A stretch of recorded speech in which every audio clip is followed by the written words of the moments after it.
께서 우리에게 주시는 말씀은 창세기 43장 33절로 34절의 말씀입니다. 창세기 43장 33절로 34절 말씀 이제 받들어 봉독하겠습니다. 그들이 요셉 앞에 앉되 그들의 나이에 따라 앉히게 되니 그들이 서로 이상히 여겼더라. 요셉이 자기 음식을 그들에게 주되 베냐민에게는 다른 사람보다 5배나 주매 그들이 마시며 요셉과 함께 즐거워하였더라. 아멘. 오늘은 즐거워하는 요셉이라는 제목으로 하나님의 말씀을 전하겠습니다. 즐거워하는 요셉.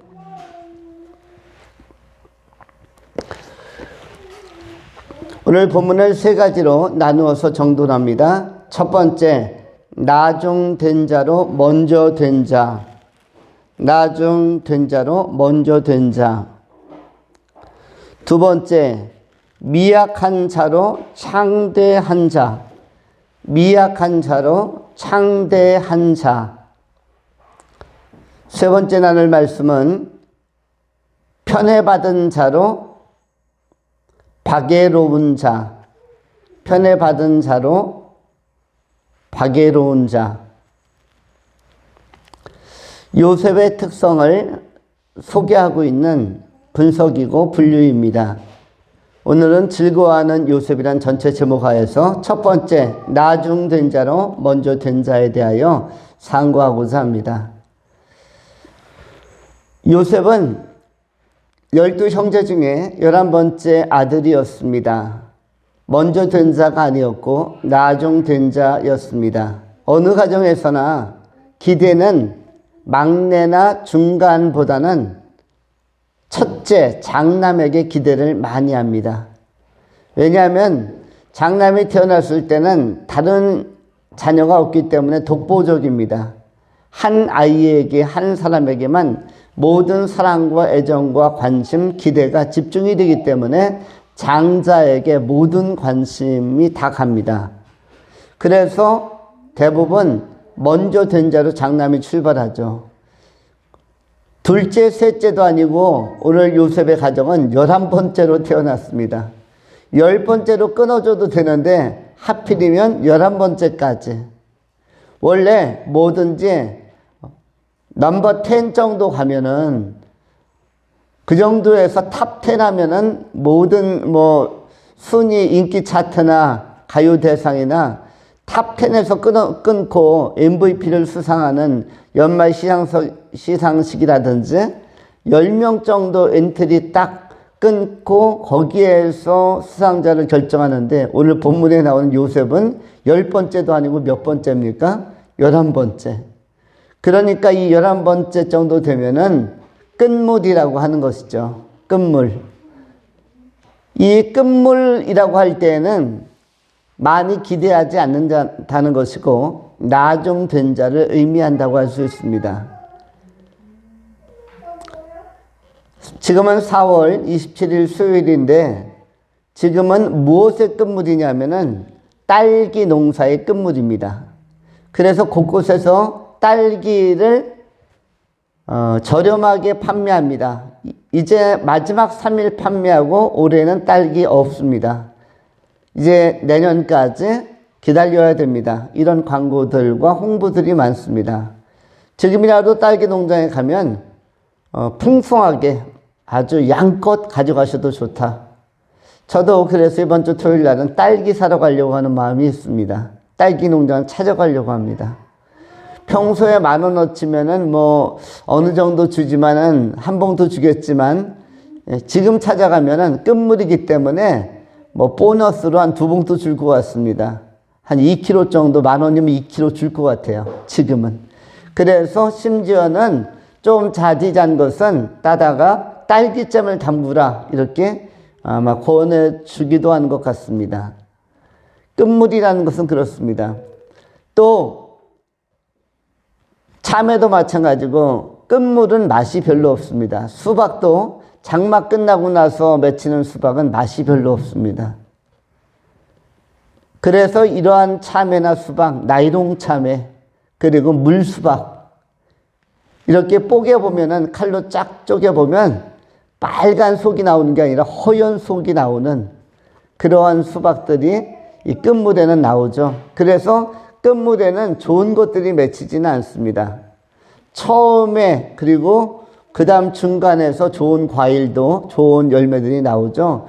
끝물에는 좋은 것을 다 따고 나서 맨 마지막에 약하게 맺히기 때문에 끝물이 좋기는 어렵습니다. 형제들도 마찬가지입니다.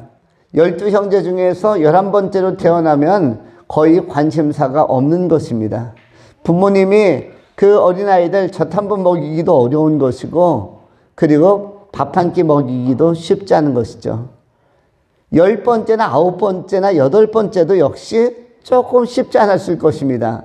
그런데 서열에서 11번째라는 것은 요셉이 굉장히 열악하게 출발했다. 쉽게 이야기해서 나중된 자로 출발한 자라고 할 수가 있습니다.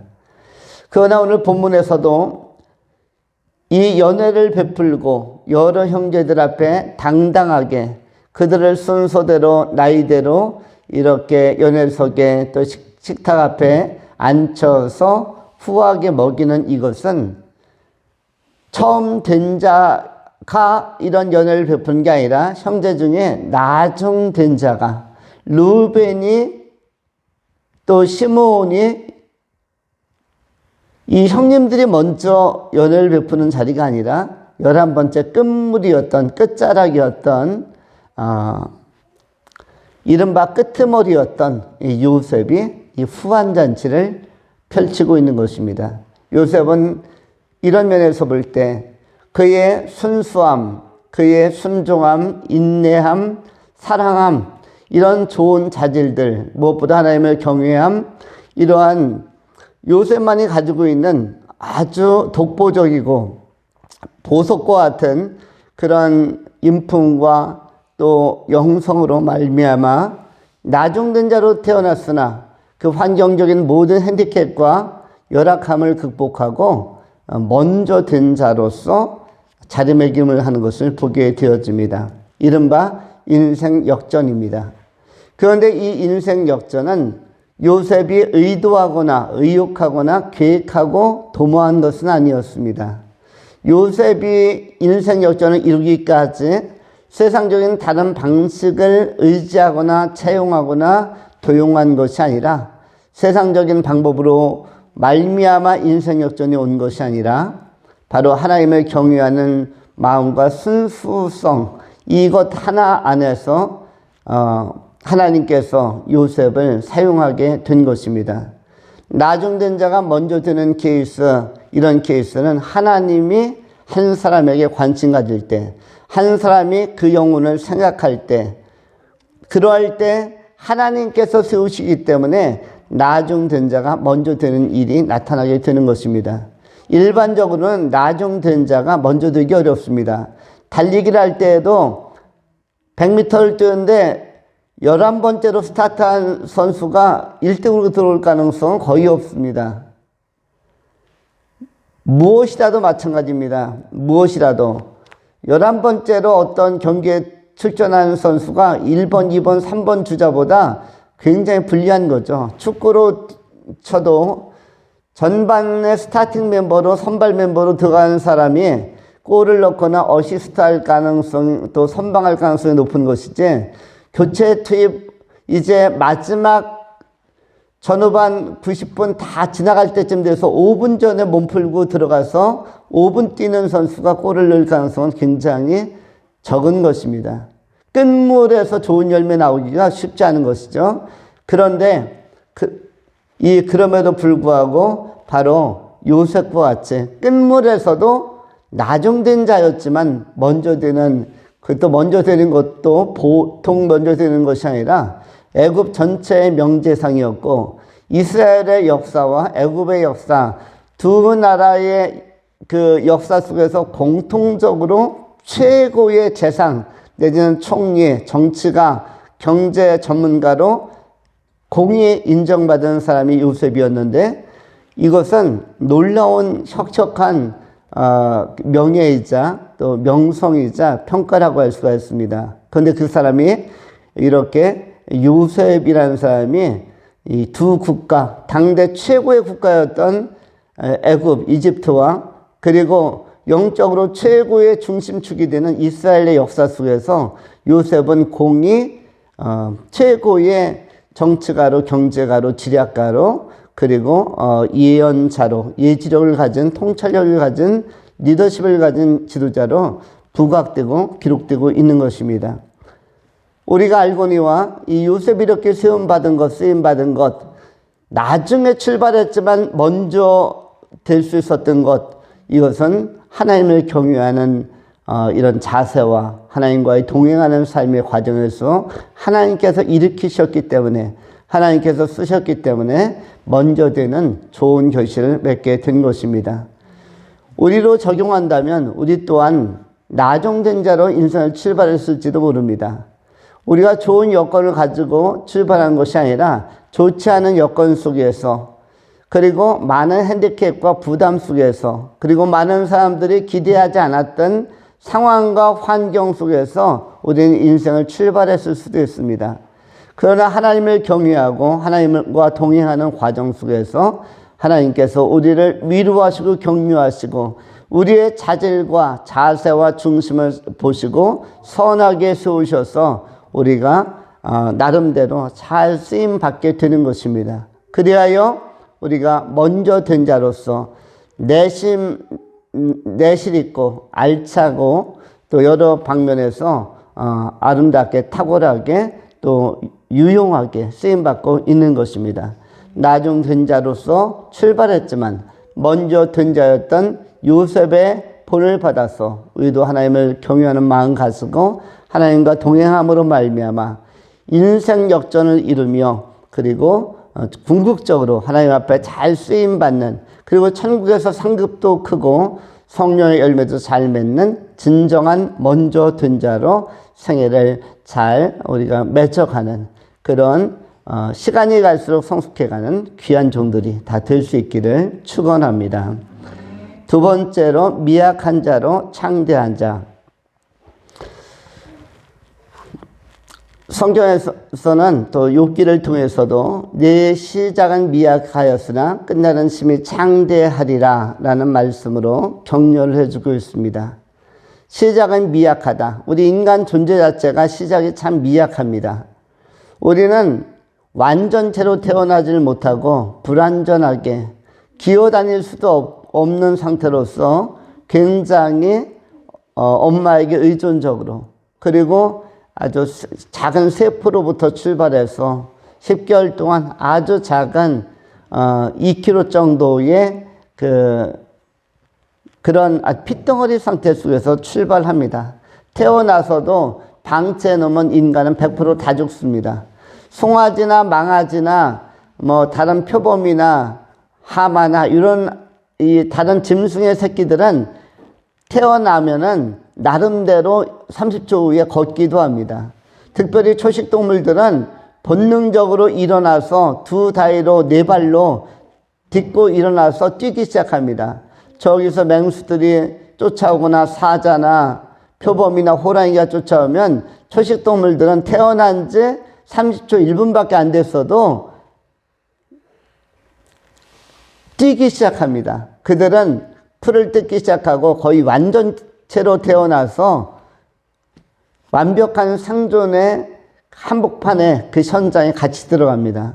왜냐하면 안 뛰면, 안 일어나면 잡혀먹으니까. 그러니까 태어나자마자, 눈 뜨자마자 뛸 준비부터 하는데, 뛸 준비가 가능하다, 걸을 준비가 가능하다는 것은 그만큼 완전체로 출발을 하는 것이죠. 출발 자체가 미약하지 않은 상태 속에서 출발을 합니다. 그런데 인간은 어떤 존재보다도 약하고 또 약해서 그야말로 하루만 방치되면 인간은 아마 100% 다 죽습니다. 인간은 굉장히 약하고, 동물들이 태어나서 일어나는 데까지 30초에서 1분밖에 안 걸리는데 우리 인간은 일어나서 우리가 걷기까지, 또 일어나서 걸음말 떼기까지 최소한 10개월 이상 1년 돌 정도 돼야만 간신히 일어났다 넘어지고 일어났다 넘어지고를 반복합니다. 우리 인간은 일어나는 데만도 얼마나 시간이 많이 걸립니까? 365일, 1년 가까이 걸리고 더디는 사람은 1년이 더 지나야 간신히 일어나게 되는 것입니다. 우리 인간은 이렇게 굉장히 약하게 출발합니다. 동물들은 태어나자마자 하루만 지나도 송아지는 음매하고 또 여러 가지 그 염소, 말 다 자기 목소리를 내면서 소통을 하는데 인간은 말 자체를 하지 못합니다. 아이가 태어나서 말도 못하고 꿀먹꿀먹 누워서 오줌똥만 싸면서 하루하루 한 주 한 주 한 달 한 달 소일하고 몇 개월이 지날 때까지 아이들은 말 한마디 못합니다. 기껏해야 배고프거나 똥이나 오줌을 지렸을 때 우는 정도 이외에는 의사표현 자체를 못합니다. 그래서 인간이 굉장히 더디게 출발하죠. 엄마라는 말 한 단어 하는데도 몇 년이 걸리기도 하죠. 돌이 지나야, 그리고 돌 지나고도 한참 있다 엄마, 그 다음에 아빠, 이런 단어를 시작하게 되어집니다. 굉장히 더디다고 할 수가 있습니다. 한마디로 이야기해서 우리 인간은 미약하게 출발을 합니다. 굉장히 낮은 곳으로부터 출발하는 것이죠. 그런데 요셉도 마찬가지였습니다. 요셉도 굉장히 낮은 출발을 하고 또 험난한 출발을 합니다. 험난한 출발, 다른 사람들이 사랑받을 때 요셉은 형제들에게 핍박을 받았고 청소년기에 꿈과 비전을 펼치고 실력을 쌓아야 할 때에 아라비아의 상인들, 대상들에게 팔려가서 또 노예로 청소년기와 청년기를 맞이하게 됩니다. 한참 인생을 설계하고 자신의 비전을 찾아가고 자신의 정체성을 찾아야 할 그 나이에 요셉은 노예로서 그리고 팔려가는 자로서 그야말로 인생의 아주 혼미한 그러한 상태로 출발하게 되어지죠. 그래서 요셉은 미약한 자로 출발하게 되는 것입니다. 굉장히 낮은 곳에서 출발한 것이며 아무도 그에게 기대하지는 않습니다. 요셉과 같은 전형으로 태어나신 분이 또 있죠. 그분은 바로 의주 예수 그리스도이십니다. 이사야서 53장 1절로 3절에 성경이 이렇게 기록을 합니다. 우리가 전한 것을 누가 믿었느냐? 여호와의 팔이 누구에게 나타났느냐? 그는 주 앞에서 자라나기를 연한 순 같고 마른 땅에서 나온 뿌리 같아서 고운 모양도 없고 풍채도 없은즉 우리가 보기에 흠모할 만한 아름다운 것이 없도다. 그는 멸시를 받아 사람들에게 버림을 받았으며 간고를 많이 겪었으며 질고를 아는 자라. 마치 사람들이 그들에게서 얼굴을 가리는 것 같이 멸시를 당하였고 우리도 그를 귀히 여기지 아니하였도다. 요셉의 출발은 미약하고 험난했지만 우리의 구원자 메시아 예수 그리스도의 출발 또한 아주 열악했습니다.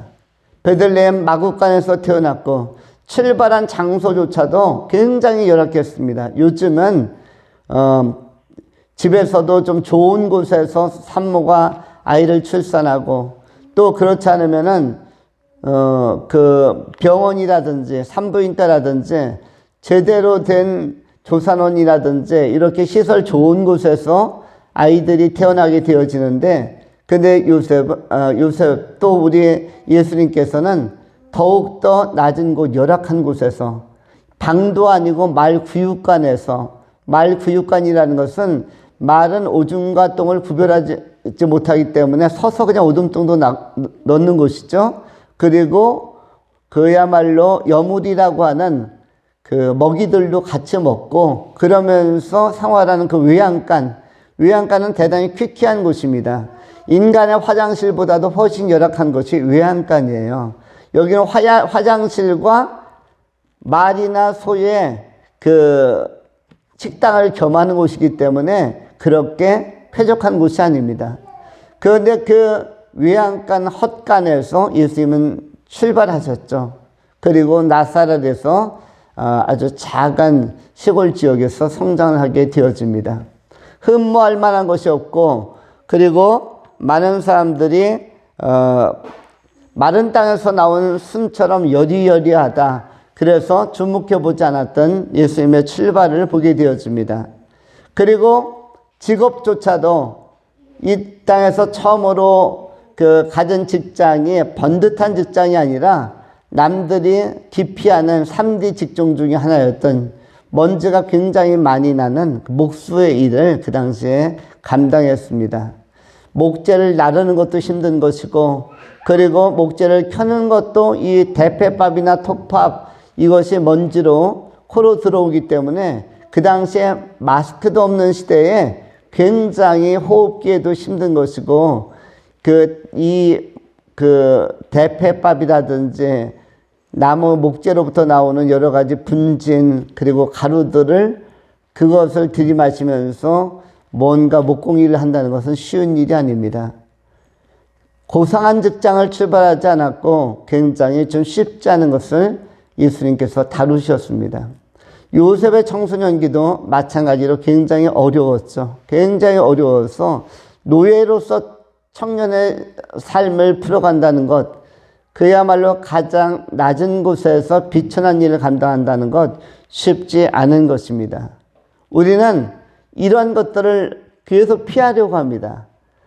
요즘도 취업할 데가 없는 게 아니라 이런 귀찮은 일, 낮아 보이는 일들을 하기 싫어하는 것이지, 이러한 곳에서 또 많은 사람들의 일꾼을 찾기도 하는 것입니다. 우리가 귀찮기 때문에 또 힘들기 때문에 피할 뿐이죠. 그러나 요셉은 그러한 일들을 잘 감당합니다. 노예로서 또 종으로서 일을 잘 감당하면서, 하인으로서의 일을 잘 감당하면서 미약한 자로 출발합니다.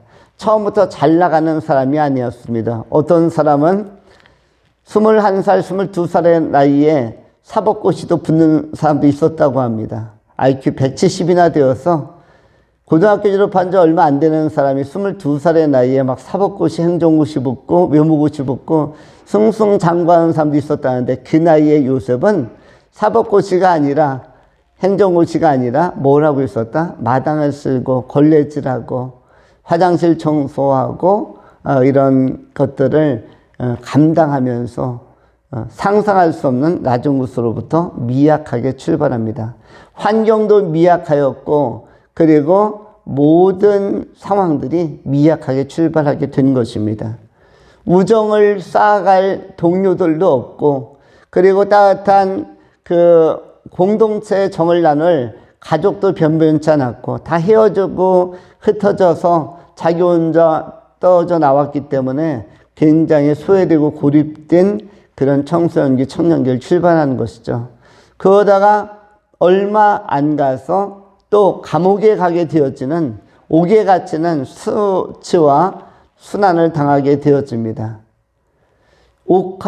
감옥 하면은 원래 나쁜 사람만 가는 곳, 죄인만 가는 곳이라고 생각하는데, 뜻밖의 의인들도 다 감옥과 옥을 다녀온 사례들이 많습니다. 오늘날도 우리가 감옥, 옥에 가는 것 하면 너무너무 싫어하지만, 그러나 성경에 나오는 주요한 믿음의 증인들과 선배들은 대부분, 상당히 많은 사람들이 옥에 갇혀서 또는 포로 되어서 순환을 당하기도 하였습니다. 사도들이 대부분 바울을 포함하여 베드로를 포함하여 옥에 갇혔었고요. 그리고 예레미야도 옥에 갇혔고, 오늘 본문에 나오는 요셉도 옥에 갇혔고, 세례 요한도 옥에 갇혔으며 예수님도 옥에 갇혔고, 굉장히 많은 믿음의 선배들이 옥에 갇혀서 고전을 한 사례들이 많이 있습니다. 미약한 환경, 미약한 출발, 미약한 상황이었지만 그들이 하나님과의 견실한 관계, 상황적으로 미약하면 그들에게 있어서는 반비례해서 하나님과는 더 아주 탄탄한 관계성을 유지하면서 이들이 하나님 앞에서 순전함을 보여드리고 그리고 좋은 자질들, 좋은 영성 기도하면서 쌓아갔는데 거기에서 창대하게 변화되어지는 어떤 전기와 기틀들이 마련되고 제공되었음을 알 수가 있습니다. 사람이 쓰임받을 때에는 어떠한 변화와 전기와 계기가 필요합니다. 야곱도 어떤 계기를 통해서 야복강 나루터의 계기를 통해서 이스라엘로 쓰임받은 것이지 야복강 나루터에서 하나님의 천사와 겨루기 전까지는 형님 예수가 쫓아오기 전까지는 이런 상황과 위기를 맞기 전까지는 야곱에게 있어서는 변화가 없었고 야곱은 쓰임받지 못했던 사람이었습니다. 그냥 긁어만 모았지 제대로 쓰임받지 못하고 굉장히 많은 세월을 보낸 사람이 야곱이었죠. 그러나 오히려 위기 앞에서 다 내려놓는 결단과 그리고 자신의 관점과 시각을 바꾸는 그런 회복 그리고 전환의 역사가 나타나게 된 것입니다. 이것은 바울이란 청년에게 있어서도 마찬가지였습니다. 바울도 그가 사도가 되기 전에 원래 이름이 사울이었고 가말리엘 문화생의 수제자로서 유대적 자부심과 로마의 시민권과 그리고 여러 나라의 언어에 능통한 것과 학식의 우월성을 자랑하면서 그는 유대교의 열심인자로 유대교에 특화된 사람으로서 유대교의 증언자로서 기독교인들을 박해하는 쪽으로 사울 시절에 쓰여지게 되었습니다. 그러다가 사도행전 9장에서 시리아의 다마스커스 다메섹 도상에서 그리스도인들을 쫓아가다가 거기에 엎드려져서 그가 부활하신 예수 그리스도를 만나게 되는 그 환상을 보게 되는 그런 사건 속에서 변화가 되죠. 어떠한 계기를 통해서 사울이라는 청년이 바울이라는 청년으로 변화가 된 것인데 이전에는 굉장히 큰 자로서 대우받고 각광받고 많은 것을 가진 자였다가 그가 예수 그리스도를 제대로 만나고 나서 십자가에 달리신 예수, 부활하신 예수님을 만나고 나서 그가 바울 가장 작은 자, 낮은 곳에 처하는 자로서 자기의 고백을 하면서 그때서부터가 다 내려놓고 나서 이 변화되고 나서부터가 쓰여지게 되는데 영적으로 엄청나게 창대하게 쓰여지게 된 것입니다. 그가 사울 시절에서는 열심히 있었으나 크게 쓰임받지 못했습니다. 자신의 이름은 사울 큰 자였지만 실제적으로는 아주 쪼잔한 자 소소한 자였고 그러나 이름을 바울 작은 자 주 앞에서 작은 자 세상적으로 작은 자가 아니라 하나님 앞에서 작은 자 낮은 자 하나님 앞에서 새롭게 출발하는 자로서 고백하게 되어질 때 오히려 창대하게 작은 자라고 이름을 바울로 바꿨을 때 크게 쓰임받은 것을 알 수가 있습니다. 이름이 크다고 해서 이름이 좋다고 해서 좋은 것이 아니라 이름이 크다고 해서 큰 인물이 아니라 사울 아주 큰 자, 대단히 큰 자, 지극히 큰 자, 세상적으로 우월한 자였을 때는 귀하게 쓰임받지 못하다가 작은 자, 바울이 바로 작은 자라는 뜻이죠. 지극히 작은 자로서 이름을 바꾸고 나서부터 바울이 제대로 큰 인물로 창대하게 쓰임받은 것을 보게 되어집니다. 요셉의 인생도 마찬가지인데 하나님 앞에 바로 섬으로 말미암아 위기가 오거나 두려움이 오거나 상황이 나쁘면 사람들은 거기에서 위축되고 절망하고 낭망하며 범죄하기 쉬운데 미약한 존재였던 요셉이 하나님을 의지함으로 말미암아 하나님을 바라보고 하나님을 주목하는 믿음의 시선 자체가 지렛대가 되어서 그야말로 큰 환경적으로 큰 장애들을 제거하는 그러한 혁명적인 힘과 능력을 공급받게 되어집니다. 우리가 영적 지렛대라는 것이 있죠. 상황을 또 장애를 제거하는 큰 바위들을 옮길 때에는 뭐가 필요하죠? 지렛대의 원리가 필요하죠.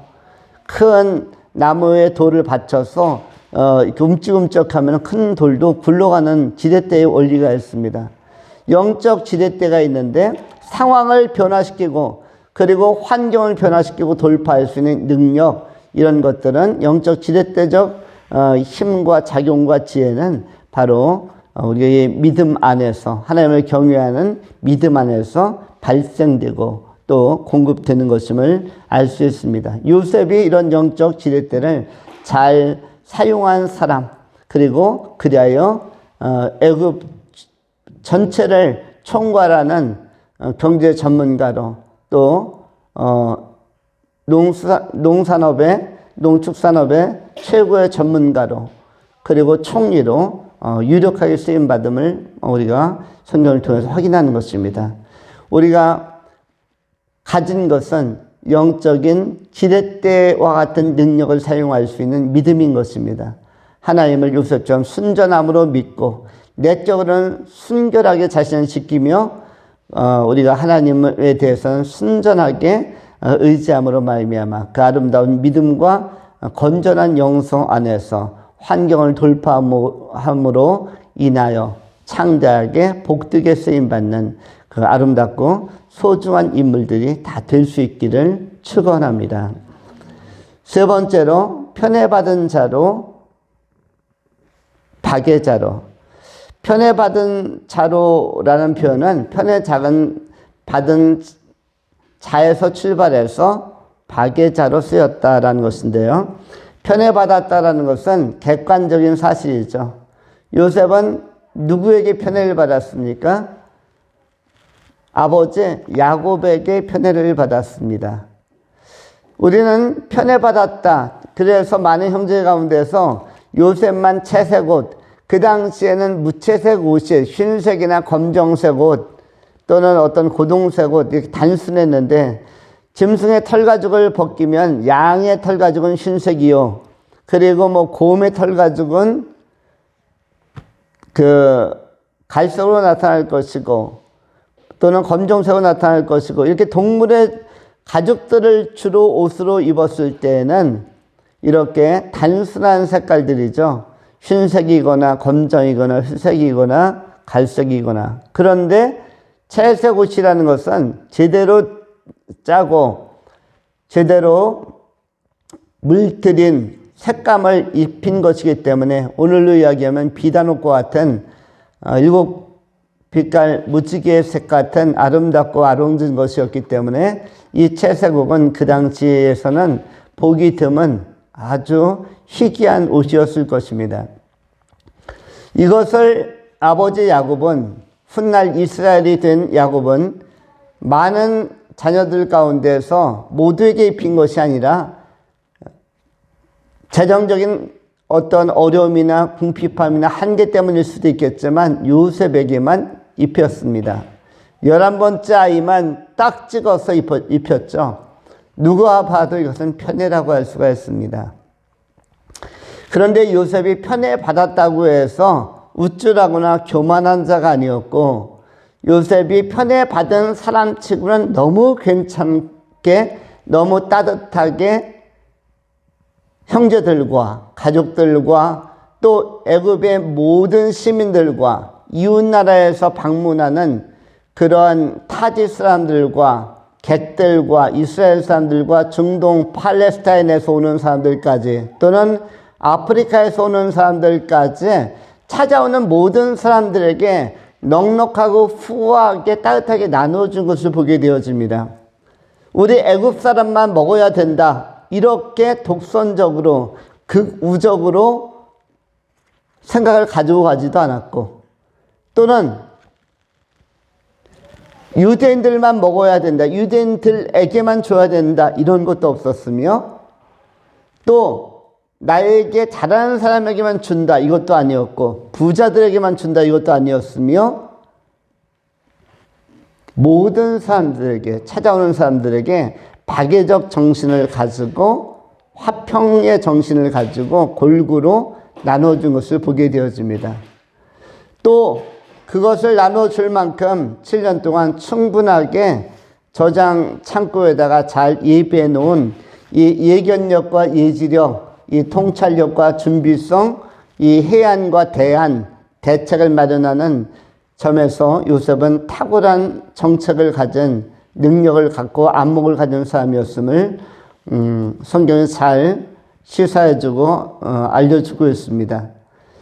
편애를 받은 사람이었지만은 박애적 정신을 가지고 있었다. 굉장히 멋진 일이라고 할 수가 있습니다. 편애받은 사람은 속이 좁거나 자기만 알거나 독선적일 가능성이 있고 자기 주장이 강할 가능성도 있겠거니와, 그러나 요셉이 이렇게 박애적으로 그리고 포괄적으로 관용하면서 따뜻한 사람, 은혜를 베풀 줄 아는 사람, 선대할 줄 아는 큰 그릇이 된 이유는 무엇일까요? 이것은 요셉이 야곱 아버지에게만 편애받은 것이 아니라, 이 편애는 뭐냐면 집중적인 사랑이라고 번역할 수 있겠죠. 아버지에게만 집중적인 사랑과 관심을 받은 것이 아니라 진정한 하늘아버지 하나님께 큰 사랑을 받았기 때문에, 하나님 앞에 하나님께서 집중적인 사랑과 관심을 쏟아부어 주었기 때문에 요셉이 좁지 않고 큰 시야를 가지고 아주 거시적이고 통시적이고 통큰 시각을 가지고 많은 사람들을 품을 줄 아는 큰 인물이 된 것입니다. 우리에게 있어서도 마찬가지입니다. 하나님께 편애를 받는 사람 되는 것이 중요합니다. 하나님에게 집중적인 사랑받는 사람, 하나님에게 집중적인 관심을 받는 사람, 하나님께 집중적인 사랑을 받을 만큼 고백이 좋고, 하나님께서 우리에게 집중적인 관심을 보여주실 만큼, 우리에게 집중적인 관심을 가지실 만큼 졸지도 주무시지도 아니하고 시선을 우리에게 떼지 못할 만큼 우리가 하나님 앞에 구하고 아뢰며 또 하나님과 믿음의 관계성을 잘 유지해 나간다면, 우리 또한 하나님께 편애를 받아서 이 세상에 있는 많은 사람들에게 그 풍성한 사랑을, 집중적으로 받은 사랑을 나누는 존재로 쓰여지게 될 것입니다. 요셉의 이 박애 정신, 박애적 삶, 이웃사회와 국제사회를 살리고 축복하고 풍성을 유통하는 이 배려와 이 귀한 씀씀이, 이 손길들은 바로 하나님의 사랑을 받았기 때문에, 하나님의 관심을 받았고 또 하나님의 사랑을 받을 만큼 요셉이 충실했기 때문에 나타난 귀한 열매라고 할 수가 있습니다. 우리가 인간적인 편애로부터 출발했지만, 그러나 그것을 넉넉히 극복하고 박애적 삶을 산 것은, 그리스도의 사랑을 실천하는 자리까지 가게 된 것은 바로 하나님의 편애, 하나님의 집중적인 사랑을 받을 만큼 신실했기 때문이었다. 그리고 성실했기 때문이었다. 이것을 우리가 기억해야 할 필요가 있는 것입니다. 오늘날 우리가 또한 동시에 이렇게 요셉과 같이 하나님의 사랑을, 하나님께서 편애할 만큼 주님 앞에 헌신된 믿음의 종들이 다 되어야 할 것입니다. 우리 삶의 교회 공동체의 귀한 성도님들도 하나님께 편애받을 만큼, 진정 사랑을 충만히 받을 만큼 받고 또 받아서 이웃에게, 남에게, 처음 만나는 사람이나 또 같은 교회에 있는 사람이나 또 신앙인이거나 아니면은 타지인이거나 아직 복음 밖에 있는 사람이거나 구별하지 아니하고 영적인 양식, 영적 자산을 요셉처럼 누구에게나 나누어 줄 수 있는 이 복음의 능력을 가진, 사도적 영성을 가진 충실한 알곡 같은 그런 믿음의 종들이 다 되어야 할 것입니다.